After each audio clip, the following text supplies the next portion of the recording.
अत्यंत महत्त्वपूर्ण अपडेट पाहतो हा व्हिडिओ आपण शेवटपर्यंत पाहावा।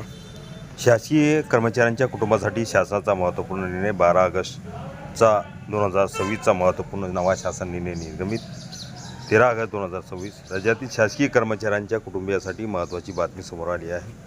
कृषी पशुसंवर्धन दुग्ध व्यवसाय आणि मत्स्य व्यवसाय विभागाने 12 ऑगस्ट 2026 रोजी कुटुंब निवृत्ती वेतन मृत्यू उपदान आणि रुग्णता सेवानिवृत्ती उपदान अद्वितीय करण्याच्या कार्यपद्धतीबाबत महत्त्वाचा शासन निर्णय जारी केला आहे।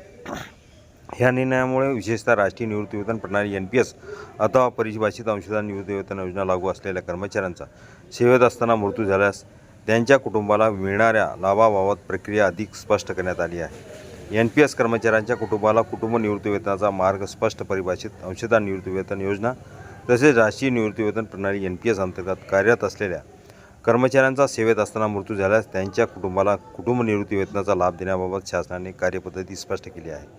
कर्मचाऱ्यांच्या मृत्यूनंतर त्यांच्या कुटुंबाला कोणते लाभ अनुभूय आहेत, यासाठी कोणती कागदपत्रे आवश्यक आहेत आणि संबंधित कार्यालयाने कोणती कारवाई करावी याबाबत या शासन निर्णयामुळे स्पष्टता निर्माण होणार आहे।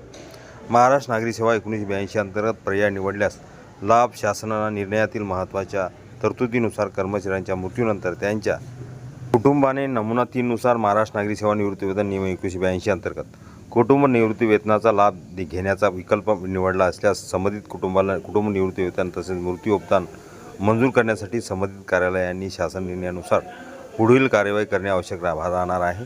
यामुळे NPS किंवा परिभाषित अंशदान निवृत्ती वेतन योजनेतील कर्मचाऱ्यांच्या मृत्यूनंतर त्यांच्या कुटुंबियांना निवृत्ती वेतनाचा लाभ मिळण्याची प्रक्रिया अधिक व्यवस्थित होण्याची अपेक्षा आहे। यापूर्वी मिळालेल्या लाभाची तपासणी आवश्यक। शासनाने या प्रक्रियेत एक महत्त्वाची बाब स्पष्ट केली आहे। मृत कर्मचाऱ्यांच्या कुटुंबाला लाभ देताना यापूर्वी शासनाकडून कोणती रक्कम किंवा लाभ देण्यात आला आहे का याची तपासणी करावी लागणार आहे। मृत कर्मचाऱ्यांचा कुटुंबाला यापूर्वी अंशदान निवृत्ती वेतन योजनेअंतर्गत शासनाचे अंशदान त्यावरील जमा व्याज किंवा इतर संबंधित रक्कम मिळाली असल्यास त्या रकमेचा विचार करून कुटुंब निवृत्ती वेतन व मृत्यू उपदानाच्या प्रक्रियेत आवश्यक ते समायोजन केले जाणार आहे। 10 लाख रुपयांच्या सानुग्रह अनुदानाची तपासणी।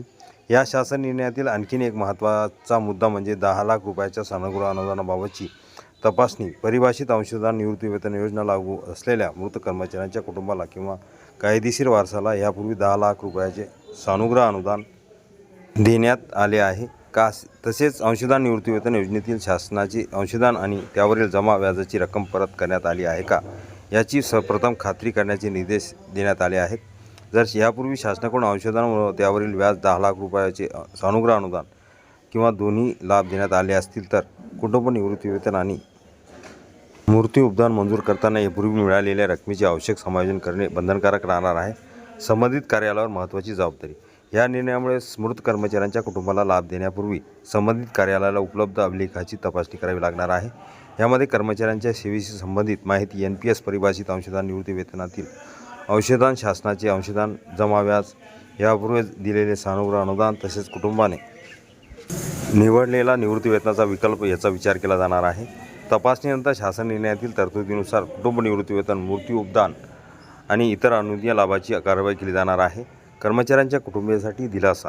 सेवेत असताना कर्मचाऱ्यांचा मृत्यू झाल्यानंतर कुटुंबावर मोठे आर्थिक संकट येते। अशा परिस्थितीत कुटुंब निवृत्ती वेतन आणि मृत्यू उपदान हे कुटुंबासाठी महत्त्वाचे आर्थिक आधार ठरतात।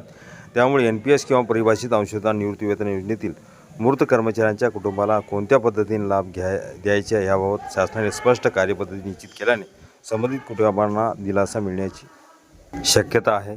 निर्णयाचा थोडक्यात सारांश। 12 ऑगस्ट 2026 शासन निर्णयानुसार NPS परिभाषित अंशदान निवृत्ती वेतन योजनेतील मृत कर्मचाऱ्यांच्या कुटुंबाला कुटुंब निवृत्ती वेतनाबाबत कार्यपद्धती स्पष्ट।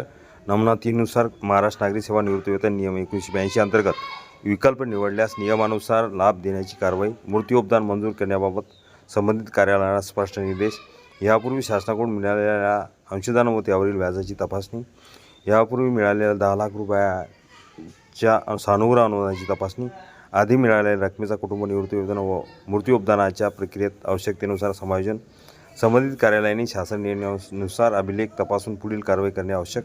एकूणच 12 ऑगस्ट 2026 रोजी जारी करण्यात आलेला शासन निर्णय NPS परिभाषित अंशदान निवृत्ती वेतन योजनेतील कर्मचाऱ्यांच्या मृत्यूनंतर त्याच्या कुटुंबाला कुटुंब निवृत्ती वेतन, मृत्यू उपदान संबंधित लाभ देण्याच्या प्रक्रियेला स्पष्ट करणारा महत्त्वाचा निर्णय ठरणार आहे। हा महत्त्वपूर्ण शासनाने हा व्हिडिओ उपयोगी वाटला असेल लाईक शेअर आणि अखिल तामसर क्लासेस चॅनलला सबस्क्राईब करा, लाईक करा, कमेंट्स करा, मित्रांना शेअर करायला विसरू नका. असेल नवनवीन अपडेट आपल्यापर्यंत सहज पोहोचतील.